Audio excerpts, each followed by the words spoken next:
अस्सलाम वालेकुम dear students, this is Mohammad Navi Jafar. जी स्टूडेंट्स, हमने 3.6 पे जो डिस्कशन हमारी जारी और बात हो चुकी है अभी तक क्वेश्चन नंबर 18 तक। तो अभी जो मैं इस लेक्चर में बात करूंगा वो 19 से लेकर 25 तक को कवर करूंगा। तो क्वेश्चन नंबर 19 तो बड़ा सीधा सा सवाल है। कॉज स्क्वायर थीटा के साथ साइन थीटा लिखा हुआ है, उसकी पावर में ऐड करके उसे डिवाइड करना है। सिर्फ क्या है, कॉज का डेरिवेटिव माइनस साइन है, तो माइनस से मल्टीप्लाई डिवाइड कर लीजिएगा, माइनस डबल लगा लीजिएगा बाहर। बाकी इसके अलावा इस क्वेश्चन में कोई ऐसी ख़ास बात नहीं है। और इसके बाद क्वेश्चन नंबर 20 से मैं अगर आगाज़ करूँ, क्वेश्चन 20, तो क्वेश्चन 20 के अंदर जो है वो है 0 to π/4 1 प्लस ये आ जाएगा cos square theta, 1 plus cos square theta, और इसके साथ आएगा tan square theta d theta. ये आ गया। ये जो क्वेश्चन अभी मैं करवा रहा हूँ ना आपको, ये जो इसके बिल्कुल ऊपर क्वेश्चन नंबर 17 मैंने प्रीवियस लेक्चर में जो लीव किया है उससे मुमासलत रखता है। सो ज़रा गौर कीजिए अगर कैसे मुमासलत रखता है। 0 to π/4 ये tan स्क्वायर थीटा जो है, इसको मैं चले इधर लेके आता हूँ, tan square theta plus cos square theta tan square theta, इस तरह मल्टीप्लाई कर लिया डी थीटा जी। ये आ गया 0 to π/4। tan स्क्वायर थीटा को हम लिख सकते हैं सीकेंड square theta minus 1, obviously formula है उसका। और इधर आ जाएगा कॉस स्क्वायर थीटा और sine square theta over cos square theta, इसको हमने इस तरह से लिख लिया। ठीक हो गया। अच्छा जी, अब हम क्या करते हैं, कॉस स्क्वायर से कॉस स्क्वायर कैंसिल और सबको सेपरेट कर देते हैं अलग अलग।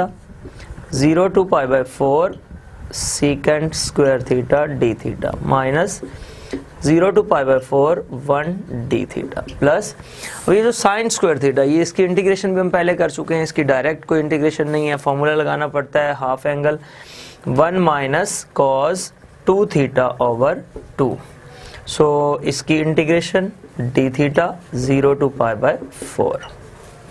लो जी, अब इंटीग्रेशंस के प्रोसेस कर दें जारी, और सीकेंड स्क्वायर थीटा की इंटीग्रेशन है tan थीटा 0 to π/4 माइनस 1 की थीटा 0 to π/4 प्लस 1 की इंटीग्रेशन हो जाएगी थीटा और नीचे 2 भी है 0 to π/4 माइनस कॉस 2 थीटा की इंटीग्रेशन हो जाएगी साइन 2 थीटा, और ये 2 इसके साथ भी है, एक 2 इसका नीचे आएगा तो नीचे आ जाएगा 4। या आप अगर ज़्यादा आसानी से समझना चाहते हैं इस बात को तो 1/2 इसका बाहर ही रहने दें, तो 0 to π/4 इसके साथ भी 0 to π/4 ये आ जाएगा। तो जी अब तो बस लिमिट्स के काम है, पुटिंग करें और आंसर देखें। Upper limit tan π/4 minus tan 0, ये हो गया फर्स्ट में। फिर 1 थीटा की बात करेंगे तो हमारे पास आ जाएगा माइनस π/4 माइनस 0, ठीक हो गया, प्लस 1/2 π/4 माइनस 0, ठीक है, माइनस, और ये 1/2 इस 1/2 से मल्टीप्लाई होकर क्या हो जाएगा 1/4, और साइन 2 थीटा की जगह पे आ जाएगा sine 2 time π/4 minus sine 2 time 0। लो जी, ये हमारे पास टोटल लिमिट्स थी 0 to π/4, इसकी सारी लिमिट्स पुट कर दी। अब हमने बस आंसर्स को देखना है कि क्या बनते हैं। तो यहाँ आ जाएगा tan π/4 मेरे पास क्या बनेगा 1, tan 0 0, ये हो गया, माइनस इधर से तो सिर्फ π/4 आ गया, इधर से प्लस π/8 आ गया, और इधर से माइनस 1/4, तो ये कैंसिल होकर नीचे 2 sine π/2 which is 1 minus sine 0 0, तो ये आ जाएगा हमारे पास। ठीक है, अब स्टूडेंट्स हमारे पास आ जाएगा 1 माइनस π/4 प्लस π/8 माइनस 1/4, तो एलसीएम कितना आ रहा है 8। ठीक है, तो इधर आ जाएगा 8 माइनस 2π प्लस पाई, ये 8 एलसीएम के साथ, और इधर माइनस 2 आ जाएगा। ठीक है, सो स्टूडेंट्स हमारे पास जो टोटल सिचुएशन बनी वो कुछ ये बन गई, 8 माइनस 6 ये आ जाएगा माइनस π/8 स्क्वायर यूनिट्स। तो ये आपका है क्वेश्चन नंबर 20, एक्सरसाइज नंबर 3 है वो 6। तो इस तरह ये क्वेश्चन हुआ कंप्लीट। अब इससे आगे की तरफ मूव करते हैं। क्वेश्चन नंबर ये है 20 जी, 6 माइनस π/8 स्क्वायर यूनिट साथ ज़रूर लगा दिया करें, स्क्वायर यूनिट। जी बच्चों, अब इसके बाद question very interesting question number 21 and 22, most special question of the exercise, most special question. So अब बात करते हैं हम जरा 21 पे। जी क्वेश्चन नंबर 21, उसमें क्या है ऐसा जो मोस्ट स्पेशल है, जरा गौर कीजिएगा। Question number 21, second theta. Question number 21, 0 to π/4 secant theta over sine theta plus cos theta d theta. लो जी, वैसे तो आप ना कोई पुटिंग नज़र आती है, ना कोई आपको डेरिवेटिव्स का कॉन्सेप्ट कहीं पे फंक्शंस में नज़र आता है। तो एक टेक्निक है, अगर मैं ऐसे करूं 0 to π/4 सेकेंड थीटा ओवर, नीचे से कॉस थीटा कॉमन ले लूँ, कॉमन लूँगा तो ये क्या हो जाएगा, sine theta over cos theta, और इधर हो जाएगा +1 डी थीटा। ठीक है, 0 to π/4, ये जो कॉज है 1 ओवर कॉज है एक्चुअली ना, तो 1 ओवर कॉज बनता है सीकेंड, तो ऊपर एक सीकेंड ऑलरेडी मौजूद है, तो ऊपर क्या हो जाएगा सीकेंड स्क्वायर थीटा, और नीचे आ जाएगा tan थीटा +1 डी थीटा। तो जी अब जरा गौर करें, tan थीटा का डेरिवेटिव क्या है, सीकेंड स्क्वायर थीटा ऊपर मौजूद है, 1 का 0, तो मतलब नीचे फंक्शन ऊपर डेरिवेटिव हो तो इंटीग्रेशन कैसे लिखते हैं, लॉग ऑफ द फंक्शन। तो ये फंक्शन है 0 to π/4, लिमिट लगा दें इसके ऊपर, ठीक हो गया, tan थीटा +1। जी बच्चों, अब आपने इसमें जस्ट लिमिट्स पुट करनी है, लॉग tan π/4 +1, ये आ जाएगा अपर लिमिट, माइनस लॉग tan π/0 -1, ये हो गया। ओके जी, तो सॉरी +1 ही है, ये आपके पास upper limit minus lower limit हो गई। अब लॉग tan π/4 होता है 1 प्लस ये भी 1 माइनस लॉग ये 0 +1, ये आ जाएगा log 2 और वो आ जाएगा log 1, वो ख़त्म, तो आंसर log 2 स्क्वायर यूनिट, ये जवाब आ गया आपके पास। जी अभी हम बात करते हैं क्वेश्चन नंबर 22 की, लेकिन क्वेश्चन नंबर 22 एक ऐसा टेक्निकल क्वेश्चन है कि मुझे पहले एक थीम आपको समझाना पड़ेगा, कोई ख़ास बात उसके बारे में बतानी पड़ेगी कि क्या है इसके अंदर कोई ऐसी स्पेशलिटी। क्वेश्चन नंबर 22 में लिखता हूँ और साथ ही पहले दो कॉन्सेप्ट्स एक दो बताता हूँ आपको। अच्छा जी, पहले तो आप इसमें एक बात ये याद रखिएगा, इंटीग्रेशंस के अंदर अगर आप a से लेट्स b या c जो भी लिख लेते हैं f(x) dx, ये इंटीग्रेशन करते हैं तो आप इसको लिख सकते हैं a to b f(x) dx plus b to c f(x) dx, where आपका जो b है that lies in between a and c, वो a और c के दरमियान में कहीं एक नंबर आएगा। एक तो ये कॉन्सेप्ट इसमें मैं यूज़ करूँगा, एक और कॉन्सेप्ट इसमें मॉडुलस का यूज़ करूँगा, वो भी मैं क्वेश्चन के अंदर ही बताता हूँ। क्वेश्चन है क्वेश्चन नंबर 22, इम्पॉर्टेंट सवाल है, पहली दफ़ा मैं किसी क्वेश्चन के ऊपर इम्पॉर्टेंट लिख रहा हूँ जब से मैं लेक्चर्स जो है अपने रिकॉर्ड करवा रहा हूँ। सो -1 से 5 x - 3 mod dx, मॉडुलस का ये पहला सवाल इंटीग्रेशन में आया है ओवरऑल अभी तक, x - 3 mod dx। इसको बच्चों अब देखें, मॉडुलस की नेचर बदलती है जब आप इस क्वेश्चन के अंदर होते हैं, तो कहीं पे जाके अगर ये फंक्शन 0 हो रहा हो तो वहाँ पे उसकी नेचर में एक तब्दीली आती है। तो मैं अगर इसको लेट कर लूँ इस तरह से कि x - 3 का मॉड सेपरेट निकाल लूँ, तो अकॉर्डिंग टू डेफिनेशन मॉडुलस की जो है वो ये है, इसका आंसर प्लस में होगा अगर आपका x - 3 ग्रेटर देन 0 हो, इसका आंसर माइनस में होगा अगर आपका x - 3 लेस देन 0 हो। ठीक हो गया, यहीं इसी को आगे चला लें एक स्टेप और, ये x - 3 होगा अगर आपका x ग्रेटर देन 3 हो, इसको मैं इधर ले गया, और ये -x + 3 होगा, अंदर मल्टीप्लाई कर लें, इफ़ अगर आपका x लेस देन 3 हो, इसको इधर ले जाएं। ठीक हो गया, तो अब ज़रा गौर करें, यहाँ इस लिमिट के अंदर ग्रेटर देन 3 की भी बात आई है और लेस देन 3 की भी बात आई है, तो इसका मतलब फंक्शन की नेचर बदल रही है इसके ऊपर। सो मैं इस रूल को अप्लाई करते हुए इस क्वेश्चन के ऊपर मैं लिखने जा रहा हूँ -1 से 5 x - 3 का जो मॉड है dx, that can also be righted in this form -1 से 3, क्योंकि 3 पे जाके वो चेंज ला रहा है ना, -1 पे 3 x - 3 का मॉड dx, मैं एक दफ़ा वही लिख रहा हूँ, और प्लस 3 से 5 x - 3 का मॉड dx। अब ये x - 3 के मॉड ने इन लिमिट्स में क्या नेचर दिखाई कि जब मैं 3 से छोटे नंबर्स पे बात करूंगा तो ये रिजल्ट है। तो मैं यहाँ पे इस जगह पे -1 से 3 के दरमियान लिखूंगा -x + 3 dx की इंटीग्रेशन करनी है मुझे, ठीक हो गया। और जब 3 से बड़े नंबर्स की बात आई तो ये फंक्शन है मेरे पास, तो ये आ जाएगा +3 से 5 x - 3 dx। लो जी, अब आगे तो क्वेश्चन बिल्कुल ईजी है, मुश्किल है ही नहीं इसके अंदर। तो इंटीग्रेशन करते जाएं, -x की इंटीग्रेशन -x²/2 हो जाएगी, लिमिट है -1 से 3 की इंटीग्रेशन 7x आ जाएगा, -1 से 3 x की इंटीग्रेशन x²/2 7 3 से 5 3 की इंटीग्रेशन 3x 7 3 से 5। तो अब बस लिमिट्स पुट करेंगे हम जी। -1/2 साइड पे कर दें, अपर लिमिट पुट करें 3² और लोअर लिमिट पुट करें -1², ठीक हो गया। +3 साइड पे करें, अपर लिमिट है 3 और लोअर लिमिट है -1, प्लस 1/2 साइड पे करें, अपर लिमिट है 5 और लोअर लिमिट है 3, ये आ गया। -3 साइड पे करें, अपर लिमिट है 5 और लोअर लिमिट है 3, ये मैंने सारी लिमिट्स लिख दी, ठीक हो गया।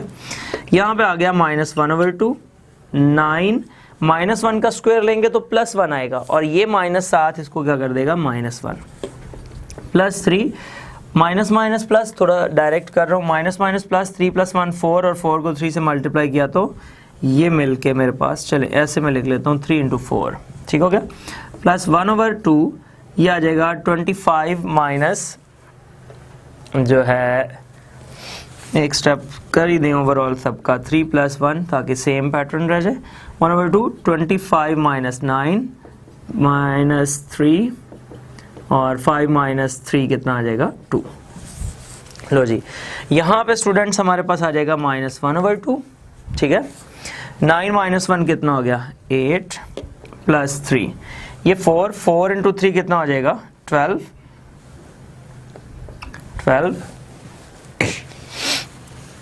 3 + 1 4 × 3 12 और 25 - 9 16। चलें एक स्टेप करते जाएं एक दफ़ा फिर सिमिलर टाइप का ही, 4 1/2 16 - 6, ठीक है। लो जी, ये अब कैंसलेशन करें तो ये हमारे पास आ जाता है 4, दैट इज़ -4 + 12 + 8 - 6, ठीक हो गया। तो बच्चों आप देखेंगे क्या कि 12 प्लस, अगर मैं इसको आगे लेके जाऊं 20, 12 + 8 और -4 - दिस -10, तो 10 स्क्वायर यूनिट, ये इसका आंसर आ गया, ठीक हो गया। So that is your required answer. Okay जी डियर स्टूडेंट्स, अब बात करते हैं क्वेश्चन नंबर 23 की, जो आप करेंगे खुद, लेकिन मैं सिर्फ गाइड करूंगा आपको उसके बारे में कि आप पहले उसका स्क्वायर ओपन करें और उसको अलग अलग डिवाइड कर दें नीचे x⁻²/3 से, तो आप देखेंगे क्वेश्चन आपका सॉल्व हो जाएगा। Question number 24 that is improper fraction. पहले इसको प्रॉपर बनाएं, x² - 2 से डिवाइड करें x + 1 को, और डिवीजन के बाद आप इस क्वेश्चन को जो है वो सॉल्व कर दें। क्वेश्चन नंबर 25, जैसे प्रीवियस एक्सरसाइज हमारी 3.5 है, उसमें हमने करना क्या है कि पार्शियल फ्रैक्शन का प्रोसेस करना है। तो क्वेश्चन नंबर 25 पे मैं इस एक्सरसाइज को क्लोज करूंगा। क्वेश्चन 25 की तरफ चलते हैं जी। Question number 25, question number 25 partial fraction से रिलेटेड सवाल है।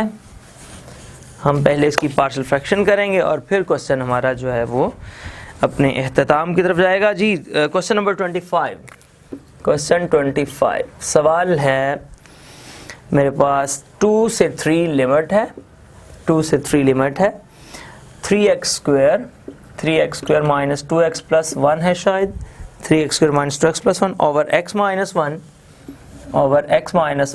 x² + 1, into x square plus 1 dx। ये सवाल है, ठीक हो गया। लो जी, इस क्वेश्चन को हमने सॉल्व करना है, पहले पार्शियल फ्रैक्शन के प्रोसेस को अप्लाई करना पड़ेगा। सो मैं अगर कंसीडर कर लेता हूँ ये अंदर वाला जो भी फैक्टर है 3x square minus 2x plus 1 over x minus 1 x square plus 1। अच्छा जी, तो पार्शियल फ्रैक्शन का प्रोसेस आपको ये बताता है कि लेट्स पहले a के नीचे आप लिख लेंगे x माइनस 1, ये सारे प्रोसेस का आपको पता ही है, और फिर bx प्लस c के नीचे आ जाएगा हमारे पास एक्स स्क्वायर प्लस 1। ठीक हो गया। अब स्टूडेंट्स हमारे पास क्या आएगा 3x square minus 2x plus 1, इसको इधर मल्टीप्लाई कर देंगे तो a के साथ क्या आ जाएगा x माइनस 1 कैंसिल, तो आ जाएगा एक्स स्क्वायर प्लस 1, और फिर bx प्लस c के साथ जो है वो ये कैंसिल, तो x माइनस 1 आ जाएगा। ठीक है, ये आ गया। अब यहाँ पे हमने आपको पता है पुट कर लेते हैं x माइनस 1 को 0 के इक्वल, सारे को भी कंपैरिजन से किया जा सकता है, आप वैसे भी कर सकते हैं। 1 आ गया x, तो ये आ जाएगा 3 into 1 square minus 2 into 1 plus 1 is equals to a into 1 square plus 1, और ये आगे 0 हो जाएगा। यहाँ आएगा 3 minus 2 plus 1 is equals to 2a, यहाँ पे बन रहा है 3 प्लस 1 4 माइनस 2, तो 2 इज इक्वल्स टू 2a, मतलब a इज इक्वल्स टू 1। लो जी, a की वैल्यू तो हमारे पास आ गई। ठीक हो गया।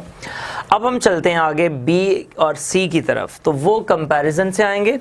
तो कंपैरिजन के लिए हमें क्या करना पड़ता है, ये जो एक्सप्रेशन है इसको लिखें 3x square. Now 3x square minus 2x plus 1 is equals to ax square plus a, इन दोनों को अंदर ये मल्टीप्लाई कर लिया, प्लस bx को x से किया तो plus bx square minus bx plus cx minus c।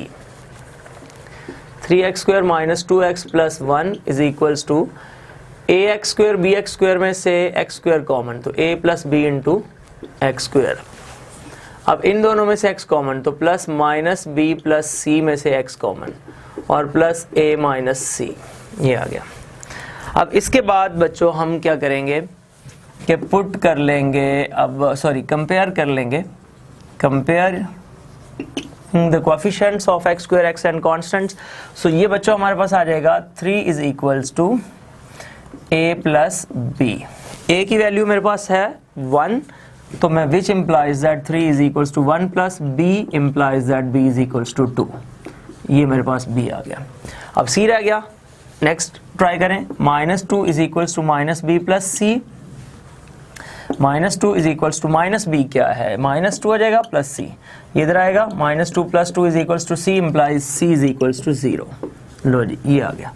तो ये तीनों वैल्यूज हमारे पास ए बी सी की जो आई, हम इसमें रिप्लेस करते हैं, तो हमारे पास आ जाएगा that is equals to a है 1 over x minus 1 plus b की जगह पे आएगा 2x और सी की जगह पे 0, तो ये आ जाएगा एक्स स्क्वायर प्लस 1। ठीक हो गया। अब ये था किसके equal 3x square minus 2x plus 1 over x minus 1 x square plus 1 के इक्वल। तो इसकी जब मैं इंटीग्रेशन करना चाहता हूँ कहाँ से कहाँ तक, 2 से 3 1 ओवर एक्स माइनस 1 dx अलग कर देता हूँ, 2 से 3 और 2x over x square plus 1 को अलग कर देता हूँ dx। लो बच्चों, अब तो स्ट्रेट फॉरवर्ड इंटीग्रेशन नजर आ रही हैं। इसकी इंटीग्रेशन हो जाएगी log x माइनस 1 2 से 3, इसकी इंटीग्रेशन हो जाएगी log, नीचे फंक्शन ऊपर डेरिवेटिव इसका भी, log x स्क्वायर प्लस 1, और इंटीग्रेशन लिमिट है 2 से 3। लो जी, अब जस्ट लिमिट्स पुट करें और आपका क्वेश्चन हुआ कंप्लीट। लिमिट है आपके पास log, मैं इसमें पुट करूँगा 3 माइनस 1, पहले अपर लिमिट पुट कर दी, और फिर लोअर लिमिट में 2 है माइनस log 2 माइनस 1। ठीक हो गया, ये आ गई जी इसके ऊपर लिमिट। अब नेक्स्ट पे आते हैं, तो ये आ जाएगा प्लस log 2 स्क्वायर प्लस 1 और माइनस log पहले 3 स्क्वायर प्लस 1 और फिर log 2 स्क्वायर प्लस 1। लो जी, ये हमारे पास इसकी लिमिट आ गई। ये आ जाएगा log 2 माइनस log 1 प्लस ये आ जाएगा log 10 माइनस log 5, ये आ गया।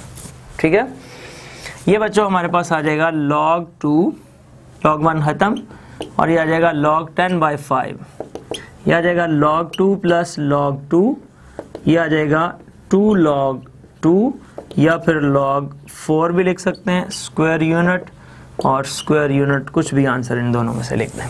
ठीक हो गया। तो इस तरह ये बच्चों हुआ क्वेश्चन नंबर 25 हमारा।